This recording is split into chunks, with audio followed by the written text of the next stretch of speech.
berperan serta, ikut serta dalam mensukseskan pembangunan.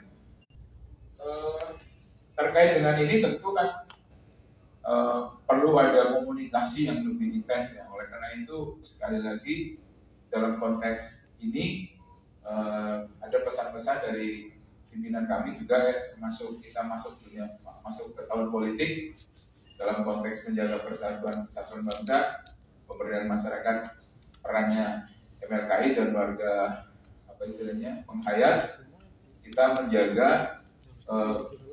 berpartisipasi aktif, jangan sampai kita lawan golput itu, pokoknya sebagai gunakan hak pilihnya dan ikut menjaga persatuan dan kesatuan bangsa.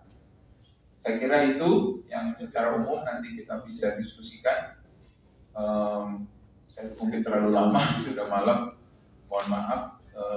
Kalau ada hal lain yang mungkin nanti kita bisa diskusikan, kita diskusikan. Dengan senang hati kami, kalau memang mampu, kami tanggapi. Kalau enggak, kami catat dan kami laporkan. Terima kasih, Bu Retno. Kami kembalikan. Terima kasih dan menyemangati kita semua ya di sini.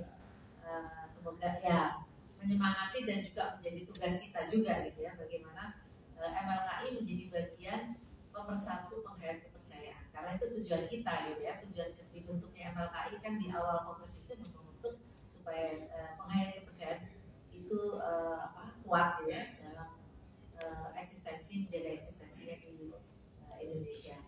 Baik, nanti mungkin bisa diskusi lagi. Selanjutnya kepada Bapak Bambang dari ASI Pengawasan Kepercayaan ya Pak ya, Jaksa Agung dari Presiden, Kejaksaan Agung. Kami persilakan Pak. Jadi kami juga mohon pembenaran, pertama kita ini kalau dari sisi melihat sisi negatifnya, kita selalu diawasi sebagai penghayat kepercayaan, pengawas kepercayaan ini diawasi apanya gitu ya kita. Nah, tapi di sisi lain banyak kebijakan baru yang sebetulnya juga bahwa kita ini, keberadaan kita diakui oleh termasuk SAREMKA gitu ya. Jadi monggo kepada Bapak Bambang, kami persilakan Pak. Terima kasih atas kesempatan yang diberikan kepada kami dari tiga saya. Assalamualaikum warahmatullahi wabarakatuh. Selamat malam. Salam sejahtera bagi kita semua. Rahayu. Yang saya hormati Bapak Samsul dari Direktur KMA, Pak Kertono dari Mendagri, Ketua Presidium MLKI, Bu Taris, Bu Retno, Bu Sekjen, dan semua hadirin peserta rapat kerja MLKI yang hadir pada malam ini. Pertama-tama, mari kita panjatkan puji syukur kehadirat Tuhan Yang Maha Esa yang sampai pada saat ini masih memberi kesempatan kepada kita semua untuk bisa hadir dalam acara Rakernas ini. Dan yang kedua, kami menyampaikan permohonan maaf dari Bapak Jaksa Agung Muda Intelijen yang sejujurnya bisa hadir hari ini, tetapi karena ada tugas yang mendadak sehingga diwakilkan kepada saya untuk menghadiri acaranya. Kalau tadi Pak Samsul sudah menerangkan panjang lebar, Pak Hartono regulasinya panjang lebar, saya ini kan jadi pengawasan. Mohon maaf. Kalau ini perkenalan dulu Pak, kenapa Kejaksaan bisa jadi pengawas kepercayaan? Mohon maaf nih kalau saya ngomong di nomenklatur kami Pak ya. Kalau dulu kan masih pengawas aliran kepercayaan dari masyarakat dan aliran agama. Dan sampai sekarang masih itu Pak. Jabatan saya kasih pengawas aliran kepercayaan. Kalau itu saya tidak bisa ubah, karena itu sudah nomenklatur di tempat kami. Tapi percaya apa? Sekarang paradigma sudah berubah. Mungkin Pak Naib yang pernah ikut Zumba tahu apa yang kita laksanakan kalau kita berdaerah. Sementara kalau tadi Pak Samsul mengatakan ada 178 organisasi penghayat, itu tersebar di 16 atau 17 provinsi. Risma itu Pak, kami mungkin sudah separuhnya turun di provinsi itu. Makanya mungkin, tapi yang saya kenal itu baru beberapa pengurus Persdom yang di pusat. Itu aja baru Pak Kos karena sering datang ke kejaksaan. Pak Naim karena kemarin baru ikut. Beritahu itu Pak, saya sering dengar suaranya saja. Lewat telepon, baru ketemu hari ini. Karena kemarin Berno, kami itu sebenarnya pengen berkunjung ke Setarian MLKI Pusat. Tidak sabar juga Pak. Nah itu yang sampai sekarang kami belum. Benar Pak Direktur kami itu semua sudah dikunjungi Pak, dari MUI, dari BPI. Saya ini yang di lantai orang Jawa diucap. Kapan kita itu datang ke Setarian MLKI? Kapan? Oh gitu kan? Iya. Nah, kalau tadi Pak Hartono sudah semua regulasi sudah, Pak Samsul sudah. Ini kan saya cerita saya turun ke daerah ya. Karena kami bertolak turun ke daerah itu adanya keputusan MK 97 2016. Pada saat kami rapat bakar pakem tahun 2022, Pak Gus datang. Itu kan khusus rapat bakar pakem tentang aliran kepercayaan. Itu hasilnya Bu, sudah langsung hadir ke daerah. Agar semua kejaksaan, aparat dari Kejati sampai Tabari melakukan sosialisasi keberadaan putusan MK. Yang notabene itu adalah semuanya kan untuk saudara-saudara kita di pengayat kepercayaan. Dari situ kita turun ke daerah. Itu menyoroti ada 4 masalah, yaitu masalah perubahan identitas, kemudian pengakuan perkawinan, pendaftaran organisasi, dan pendidikan. Yang dimana penghayat kepercayaan sebagaimana definisinya kan berasal dari leluhur Indonesia. Intinya itu. Nah, ini dalam pencatatan perubahan identitas. Ini kan sebuah regulasi semua sudah disiapkan oleh Kemendagri. Tinggal dari saudara-saudara kita yang dari penghayat untuk proaktif, untuk berubah KTP-nya. Namun demikian kami harapkan dari PMKI atau mungkin ada semacam rekomendasi. Jangan sampai ada orang yang ditolak di sini, ditolak di sana, muncul KTP-nya kepercayaan. Itu ada ya. Kami telah menemukan. Pak Samsul bingung sebenarnya. Kalau itu mau daftar jadi organisasi kepercayaan, tidak usah kami sebutkan. Ada itu. Makanya bagaimana untuk regulasi perubahan identitas ini? Apakah perlu ada rekomendasi? Harus ada rekomendasi dari Kemendagri ya. Kalau seolah-olah orang datang saya ganti KTP kepercayaan, nah itu kan harus ada mungkin dari MLKI atau pemuka Bapak. Ini memang kepercayaan yang bersumber dari luhur Indonesia. Kan yang itu Pak, utamanya penghayat kepercayaan itu Pak ya. Intinya bukan dari agama, selain dari agama.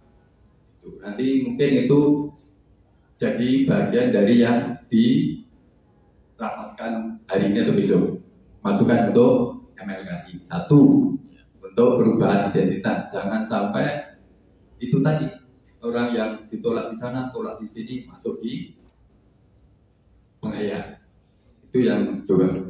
Kemudian kemarin saya datang Pak, buat KTP susah. Begini, sebenarnya kalau dari Kemendagri sudah semua sudah siap. Tinggal mungkin kalau dari saudara penghayat 1, 2 mungkin bisa kolektif. Kalau mungkin kolektif kan dari Kemendagri di Dukcapil mungkin kalau ada berapa orang bisa nih kalau memang jauh dari tempatnya. Kayak kemarin saya waktu di Kota Baru juga dapat keluar Pak, dan memang jauh Pak. Kalau dari Kabupaten Kecamatan Hampang mau ke Kabupaten memang harus nyebrang. Kadang-kadang terlayani. Kalau itu sudah bisa mereka secara kolektif berkumpul di satu tempat, ini siap dimakan, kemungkinan berharap Pak Hartono itu bisa datang. Ya Pak Hartono. Kami itu mengawasi tapi sebenarnya mengopori.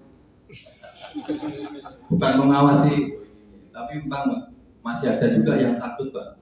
Waktu kami di Lampung, di Metro, kalau kita datang kan minimal kita tuh tahu di situ siapa pengurusnya, siapa ininya, kita undang Pak di datang. Begitu diundang Pak, datang. Pak, kenapa saya dipanggil-panggil jadi kejaksaan? Nah itu begitu kita ngobrol-ngobrol, ketawa-ketawa terakhir, oh begitu Pak ya. Yang menakutkan. Itu intinya itu dari sisi regulasi perubahan identitas, dan ini pun penting Pak. Karena kami dari sisi pengawasan, jangan sampai seseorang melakukan ritual kepercayaan, tapi identitasnya bukan percaya, ini agak bahaya. Mohon maaf, kami temukan di Nusa Tenggara Barat, NTB. Di situ sudah ada rumah sasana sarjana besar sekali Pak, yang atasnya ada Semarang. Dari situ tuh tidak ada penghayatnya Pak, tapi ada yang ritual di situ. Nah, itu kan sampai hospital yang kita undang sudah kaget Pak, ini ternyata untuk itu. Nah, itu yang bayar. Nah, ternyata yang di situ juga masih berKTP beragam. Nah, itu fungsi kami Pak. Itu ya kami awasi bukan dalam arti awasi negatif dulu. Ya, kita awasi jangan sampai di situ terjadi konflik. Intinya itu. Kami datang untuk mencegah adanya konflik. Makanya ya kami mengimbau ya untuk MLKI untuk bisa itu intinya mensosialisasikan keputusan MK 97 itu bahwa warga penghayat itu sudah diakui di dalam KTP. Jangan malu-malu lagi intinya itu Pak. Itu yang dari sisi perubahan KTP. Kemudian yang perkawinan. Nah, tadi yang Pak Hartono sudah mengatakan bahwa ada korban perkawinan. Itu nah, makanya yang itu tadi yang MLKI harus menyelesaikan itu. Kemudian yang kedua tentang pendaftaran organisasi penghayat. Saya pertama kali dapat data organisasi penghayat itu ya dari Pak Samsul. Kebetulan itu teman satu angkatan kuliah, cuma beda nasib aja. Saya di kejaksaan, beliaunya di Mendikbud. Dan direktur saya kasih gitu aja. Katakan tadi Pak. Makanya begitu saya jadi kasih itu tadi Pak, nanti kalau saya sebutkan Bapak marah nanti. Saya itu sudah dikasih ini, saya belum data ini, kasihlah sama beliau. Habis itu saya langsung turun ke daerah itu. Tapi yang saya datangi itu adalah yang pusatnya. Misalnya ada di NTB ada pusatnya itu Tabuk Bilu, ya, misalnya Tabuk Bilu ya. DNTB. Kita datangi, kebetulan karena di sana juga ada cabangnya Persada Pak ya. Nah, kita datangi, karena ada pengurusnya. Kalau di sana ada warga penghayat tapi tidak ada pengurusnya ya, kami tidak bisa mendatangi karena siapa yang bisa gitu udah untuk kita sharing. Gitu. Nah, setelah kita datangi di Tabuk Bilu yang di NTB itu Pak, ternyata mereka sudah mengibarkan bahwa kami ini bukan organisasi penghayat. Nah itu Pak. Makanya kalau dari Pak Samsul tadi ada 178, dari saya pengawas sudah turun satu Pak. Nah 172 ya. Kemudian saya pernah juga turun di Jawa Tengah, Semarang, Solo, Sukoharjo, Sragen. Di sana juga ada satu organisasi penghayat yang sudah mendeklarasikan diri bukan sebagai warga penghayat. Dan satu Pak itu, nah, hilang. Jadi kurang lagi, jadi satu sudah. Udah keluar. Makanya itu kenapa Pak? Kami juga perlu adanya pendataan organisasi. Nah itu itu Pak, kami itu sebenarnya pengen yang real, beda tidak real berapa di Indonesia ini?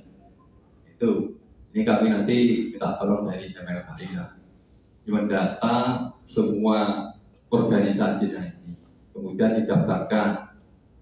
Karena kalau tidak terdaftar, tidak dapat hibah Pak ya, Pak Artono. Nah itu Pak, pentingnya itu kami mengawasi harus daftarkan, ada manfaatnya Pak. Kalau tidak terdaftar atau tidak ini tidak dapat bantuan. Dan kalau ini kan ada yang dari Sulawesi Utara ya, ada Mas, pernah ketemu ya berarti ya. Itu kan kalau Mas susah cari bantuan, tanya ke Pak ini, ke adat Kusi, Pak Panahel,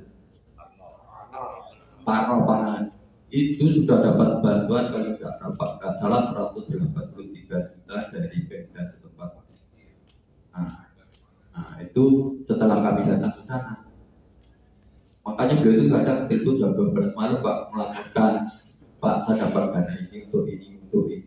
Itu kalau Pak Sabtu pun ditelepon sampai 12, saya pun juga Pak. Sama. Cuma yang di sini itu banyak yang nggak ketemu. Kalau yang ketemu itu ya biasanya yang dari kabupaten. Ini yang masih dari mana? Sulawesi Sumatera, bukan?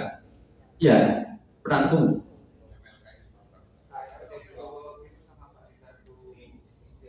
Pernah ketemu? Di mana? Itu bukan. Ketemu saya kan?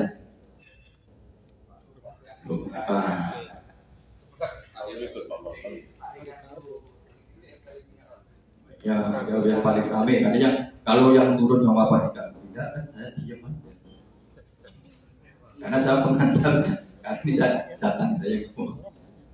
Yang ini yang dari Ugamo Bahasa Batak, bukan? Ya, datang sama bapaknya ya kemarin, bukan? Yang ada yang dari pengantar anaknya. Nah, tidak lupa. Nah, itu dana.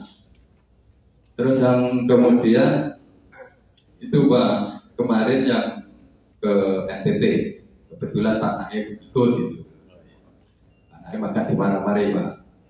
Ya, mohon maaf Pak, pengawas Pak, boleh marah kan?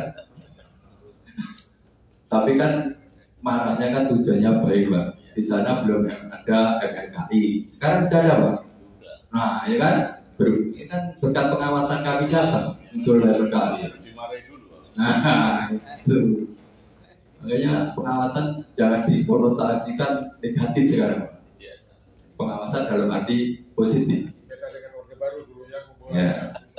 Kemudian dalam bidang pendidikan ini Pak Samsul, kami itu paling banyak dapat gelar pendidikan. Karena memang Kemendikbud itu adanya di pusat, di provinsi tidak ada, di kabupaten tidak ada. Kalau kita datang ke kabupaten, lupa kan ada kurikulum. Itu akhirnya ya kalau kita datang nggak sama orang Kemendikbud ya kita jadi perantaranya lawan. Walaupun kita tidak digaji sama Kemendikbud, kita share juga itu apa buku teksnya. Itu kita bantu Pak sama kepala dinasnya Pak. Ini yang ajarannya pokok ajarannya. Ini apa? Kurikulumnya ini saya bagi Pak. Ya buku ajarnya saya bagi ini. Tapi dengan catatan yang diajarkan ini yang KTP-nya sudah berubah kepercayaan. Jangan orang banyak protes, wah saya percaya dan saya percaya ternyata begitu tidak di identitasnya masih ada apa ya. Itu yang pendidikan. Kemudian keluar lagi nih Pak Samsul dari para yang ajar itu pamong, penyuluh. Pak, saya itu penyuluh Pak. Dari sini sampai ke sana muter-muter Pak. Cuma dapat honor 300.000. Nah itu pulangnya ke saya Pak. Saya pengawasnya juga tidak bisa, paling nanti ya saya sampaikan Pak. Saya sampaikan Pak, ini ada nih penyuluhnya ini. Nah itu Pak Samsul, itu ngeluh ordernya 300.000 untuk beli bensin pun murah, tapi kan saya pengusaha ya saya, itulah perjuangan. Ya kalau tidak itu kan apa akan muncul, akan diakui keberadaan warga-warga pengayat. Minimal berjuang dulu kan. Nah, nanti kan kalau kayak di Sumba Barat itu kan sudah dibuat loh, di KTP. Harusnya kan sudah bisa angkat guru itu. Nah, tapi kan untuk mengangkat guru syarat formalnya kan harus dipenuhi Pak. Sementara ini masih pada kuliah kayaknya yang mau jadi guru. Itulah dengar-dengar aja kerja. Masih pada di sekolah kan.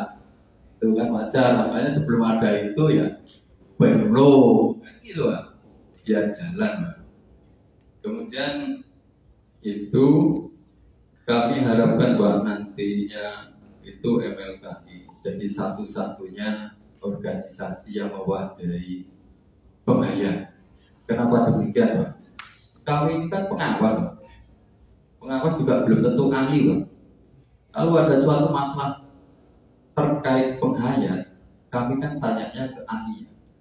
Ahlinya MLKI Pak. MLKI itu harus jadi ahlinya pengayat. Nah, contohnya kalau di Islam ada masalah, kita nanyanya ke MUI. Itu ada orang lain. Sehingga kami berharap setepatnya itu terbentuk MLKI mulai dari pusat, provinsi sampai kabupaten.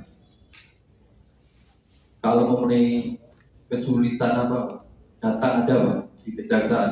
Semua sudah sudah tahu kejaksaan. Mulai dari Jati, Kejari, Semanggi sudah sering kita kasih surat edaran tentang pengayat ini. Kemudian kami harapkan setelah adanya Rakernas ini terjalin koordinasi antara MLKI dengan lembaga dan kementerian departemen dengan kami juga Pak. Karena kami itu sangat mengharapkan database organisasi kepercayaan. Itu intinya Pak. Biar lebih cuma karena kami tadi sudah saya sampaikan ke ini, kita tuh kalau memang dulu di Kejaksaan Tinggi DKI itu sudah ada digitalisasi pakem, namanya Smart Pakem. Tapi pada saat itu ditentang dengan berbagai ini, ditentang, akhirnya itu ditender lagi sampai sekarang belum ada. Ya, cuma sebenarnya kalau dengan telah adanya putusan MK 97 itu akhirnya kan sudah tidak ada takut-takut lagi, karena sudah diakui keberadaan pengayat itu. Karena kalau sudah semuanya berjalan sesuai tracknya kan tidak masalah. Makanya kemarin itu kami sebenarnya mau mengusung lagi digitalisasi itu dengan smart pakem itu masih dalam wacana. Nanti kan di situ kita bisa lihat base data organisasi kepercayaan, base data organisasi agama dari situ. Nanti ada layanannya kalau ada komplit tentang kepercayaan, tentang agama, itu tujuan kami Pak. Tapi itu masih dalam rangka rencana Pak, tahun-tahun ke depannya. Itu Pak. Sehingga terakhir Pak, kami harapkan nanti setelah Rakernas ini, karena saya baca undangannya itu Rakernas membicarakan hal penting terkait pelayanan terhadap pengayat. Dengan nanti kan yang telah saya sebutkan, yang pernah saya turunan dari putusan MK, kami hanya 4 saja dulu Pak yang kami cek itu. Nantinya segera terbentuk sehingga organisasi tunggal yang mewadahi MLKI, kemudian terbentuk mulai dari pusat, provinsi, sampai kabupaten. Nah, itu Pak. Kemudian adanya koordinasi antara lembaga, kementerian dan departemen dengan MLKI, sehingga kalau ada hal-hal yang perlu ditanyakan dari MLKI atau dari kami bisa secepatnya teratasi gitu Pak. Oke, dari saya itu dan ada pesanan Pak. Ini kan kalau Pak Sonda juga ada pesanan menjelang pemilu Pak ya. Ini juga Pak, ini dalam rangka menjelang pemilihan modal Pak, diharapkan para penghayat kepercayaan menjaga persatuan dan kesatuan dengan menjunjung tinggi Pancasila dan Pancasila kebangsaan. Demikian, terima kasih. Wassalamualaikum warahmatullahi wabarakatuh. Salam sejahtera bagi kita semua. Rahayu.